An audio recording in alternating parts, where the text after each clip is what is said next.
राधानगरी तालुक्यातील तळगाव इथल्या तानाजी पाटील हे शेळी पालन करतात. त्यांनी जमिनीच्या व्यवहारातून आपली आर्थिक फसवणूक झाल्याची तक्रार केली आहे. आपल्या व्यवसायासाठी त्यांनी सागर कांबळे या व्यक्तीला कामगार म्हणून ठेवलं होतं.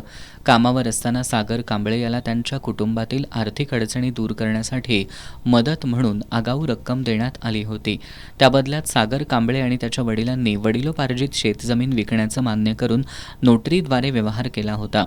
जमीन व्यवहारापोटी कांबळे यांनी गुंठा 30,000 रुपये प्रमाणे एकूण 1,55,000 रुपये रोख देण्यात आल्याचा दावा पाटील यांनी केलाय. नोटरीनंतर संबंधित जमीनही ताब्यात देण्यात आल्याचं ते सांगतात. मात्र या व्यवहारावरून आता वाद निर्माण झाला असून संबंधित व्यक्तीवर कारवाई करून रक्कम परत मिळवून द्यावी अशी मागणी त्यांनी केली आहे.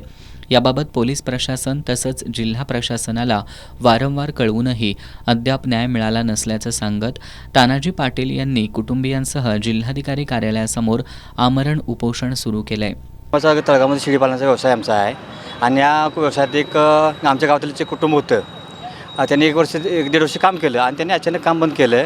त्याच्यामुळे माझं नुकसान झालं आहे आणि ते काम चालू असताना त्याच्यासह त्याच्या वडिलांनी माझ्याकडनं जमिनीवर थोडंसं पैसे घेतलं होतं आणि त्यांचा आता वडील काही दिवसापूर्वी वारलेला आहे. तर तो काय म्हणतो आहे की वडील मेल्यामुळे वडिलांनी पैसे घेतले ते काय मला माहीत नाहीत.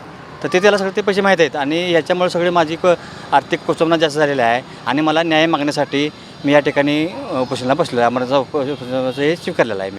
तानाजी पाटील यांच्यासह त्यांचे वडील अंकुश, पत्नी गीता, मुलगी धनश्री यांनी उपोषणात सहभाग घेतला.